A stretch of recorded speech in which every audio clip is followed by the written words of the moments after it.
screeching of an owl, you hear the wind begin to howl. You know there's zombies on the prowl, and it's terror time again. They've got you running through the night. It's terror time again, and you just might die of fright. It's a terrifying time. Hey guys, oh shit, I have my finger over the camera. Jesus, okay. What's up guys, this is Trenchy back again to bring you another video.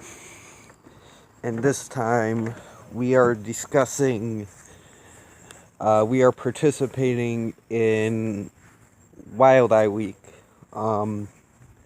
presented by Bronco Juggalo. And also, other participants are the Horror Man Joe, Horrific Nightmares JM, aka Jason, Hobbs Horror, The Q's Reviews, Horror DVD Devil, this guy named Andy's Corner. I saw his video, Andy's Corner, Andy's Horror Corner, something like that. He was cool. I'm going to check out more of his channel. Mr. Bones, another one, I'm going to check out more of his channel. Horror Culture. Bill, he was in Brad's video, so I'm counting him. And there's a couple others that I don't remember, but I'm going to try to include them all. I'm going to make a little intro for this that should be cool, so you would have seen it by now. I'm going to try to include them all in the intro, and I'm going to try to include them all in the little section below. You know, you can get all their channels and stuff. So today, I'm reviewing a movie put out by the Wild Eye Company called Scary Stories.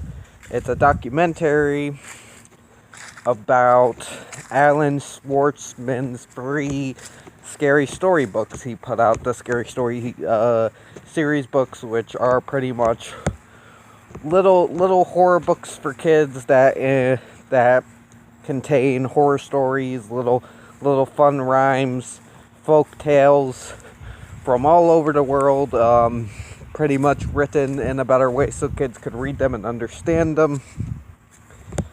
They're very well done.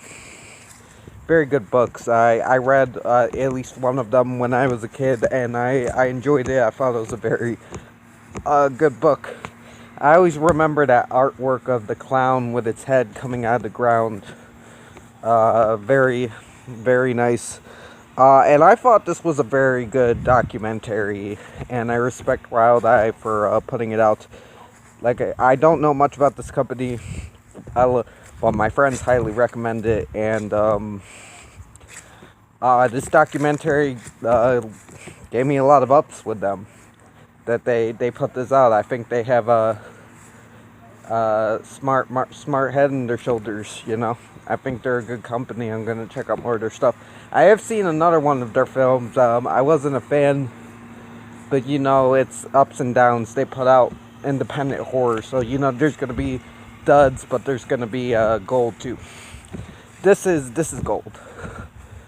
Now I'm gonna get to the documentary. Also, this is presented by Bronco Juggalo. If I didn't mention that yet, I don't know. I'm a little flopsy, but he's running the whole thing. Check him out. You know, link will be below. But anyways, this is a good documentary. I like how it covered a lot of bases. We learned about Alan Schwartz, the man behind the books. We learned about his relationship with his son. A few of his kids were involved in this, but one of his sons was mainly the forefront because they did not have the best relationship that sadly wasn't mended by his death. but you can kind of see the kid, the son, making up for that kind of in a way, kind of trying to repent and trying to make up for his mistakes. Well, the mistakes he feels he has made with his father by doing this documentary. At least that's what I felt watching it. It was very emotional. We had they brought up a lot of good horror kid writers. A lot of good horror kid series were brought up in this, and were actually involved. You had R.L. Stine with the Goosebumps. You had the creators of the Bailey School Kids, which was a little fun horror series, more on the lighter side, but still it did deal with some scary topics, and I really enjoyed that series as well. You had what's the other one called? You had my favorite. How could I forget my favorite writer's name? You had Bruce Colville, and they talked about his books. You know, my high school teachers in Alien and Monster Ring. They touched smallly on that, and he had a few lines. He talked a little bit about his experience with it. It was great. I love that director. That writer. This is books, not movies. He's from my city, and he wrote a lot of books I loved as a child.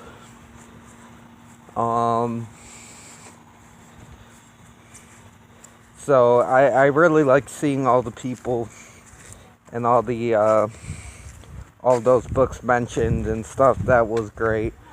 We also had to focus on, Scary Stories being banned, because that's one of the things that happened to Scary Stories in the Dark was banned. And we had a focus on that. We actually had one of the ladies who led one of the banning. Now, I don't know if they were all successfully banned, but one of the ladies was there, and we actually got to see her side of the story. And yes, there should have been more, representation of people that were, against the books, to kind of equal out the people that were for the books. So they got, kind of equal representation, because mostly it was just her that was the reasonable one. A lot of them were shown to be nuts, which I guess is the case. Some people will look at a book and they'll over-exaggerate, they'll get really passionate, and I like seeing that scenes of, both sides, the people anti-ing the book, and then the people that were really for the books, and how passionate they got, and how scary and stupid some of the things they said were. But the lady they chose, it was great, because she was very reasonable for the reason why she didn't want the book shown, and she actually got to meet with the son, the estranged son, and they had a conversation, and it was a very civil conversation. You could see both sides, and you can see what he thought about the books and why he thinks they were okay, and why she didn't think they were appropriate. She didn't want them destroyed or gone or anything. She just didn't think they were appropriate for the little kids. And I love that conversation. I wish we had gotten more of it than them just putting music over it near the end and just showing them talking. But we did get to see by that it was a pretty long conversation. I would have loved to see the full thing, but I guess, pacing issues there. But we did get to see it was a long civil conversation from what we were shown. And that at the end, I don't think both parties were able to, convince one another. But in the end, they did share a laugh, and it seems it was a very civil conversation. I love that. There was a lot of talk about the importance of reading, which I love. I like books. I am fans of writers like Stephen King and even R.L. Stine, who was involved in this documentary. I loved his moments. I even love Rick Riordan, Bruce Colville. There's a lot of writers I enjoy, and I like how they talked about the importance of that. I liked how they focused on the folklore sides of scary stories, how they had stories like The Hook and They had the babysitter story that we've seen play out in like a few horror movies, you know, The Callers in the House. We've seen that in Black Christmas and When a Stranger Calls, which I have not seen, but I will eventually see When a Stranger Calls. But, you know, Black Christmas, which is timeless. And When a Stranger Calls is a classic in its own right, and you know how they took that little bits from folklore and they talk about like the timeless scares of, you know, people being in the house and the house being used as scary. Like they did that a lot in the Alan Schwartzman. They did that a lot in the Scary Stories, and you can see that being played out a lot in horror films to this day. You know, Halloween, it's a guy breaking into a house that this lady's babysitting in. You know, The Stranger is a classic tale, classic creepy tale. These guys just break into this house and killing these people for no real good reason. And I love just how they touched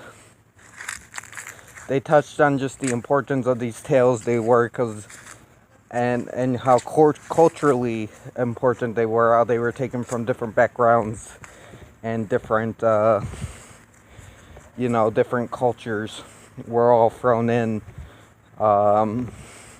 You had like Transylvanian, Guatemalan, you know, Italian.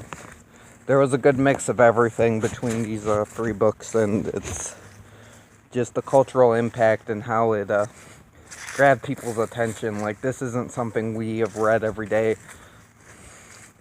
And just the impact, the animation they showed in this was great as well. How they brought these drawings to life for some sequences I really enjoyed. Or how they took like scenarios that these people were talking about. Like this teacher or librarian was talking about how they were trying to ban the books in her library and she was fighting for them. And they showed that in an animation form that was kind of similar to the books, and I really enjoyed that. Instead of just doing a recreation, they put time and talent into this. Just the cultural impact of these books. You could tell a lot of love was put in this documentary, and I agree, it's one of the best. Definitely one of the best I have seen. One of my favorite documentaries now, probably in my top 10. I enjoy documentaries on like things that impacted me as a child, and it was great to see this. So yeah, I'm probably not going to be doing the whole week, but I did see a couple. I was on Prime, and I did see a couple more titles that I am interested in, and I would like to watch and shout out and stuff, and you know, support my buddy Brad, because I know this means a lot to him, and I want to help out in any way I can, you know. Also, I just think that it's cool, you know, to have a company that is supporting horror in a way, giving these directors and creators who might not have an outlet otherwise a chance to funnel their art and bring it to life, a chance for it to be distributed and for people to see it, good or bad. I think that's great, and I do want to support that. So a link to the Wild Eye YouTube channel. I would leave a link to the website, but I don't really know how to do websites yet. YouTube channels are pretty easy, so I'm going to leave the link to their YouTube channel below, which you can have a link to their website. You know, see about them, see if there's any movies you want and stuff.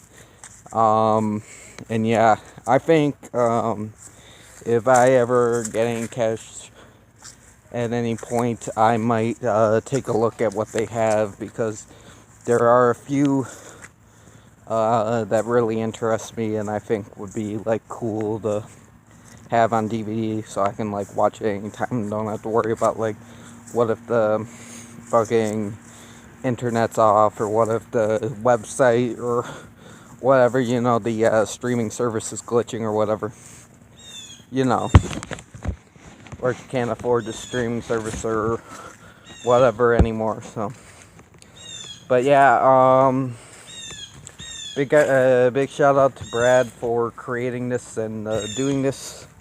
You know, good on you, dude. I had fun. I give Scary Stories a high 9. The documentary, check it out. Very good stuff. Very, very good. Very well done documentary. I'm sorry this might not be the best review, but it is what it is. But yeah, you guys have a good day. Stay frosty. This is Trenchy signing off. Beep, boop, boop.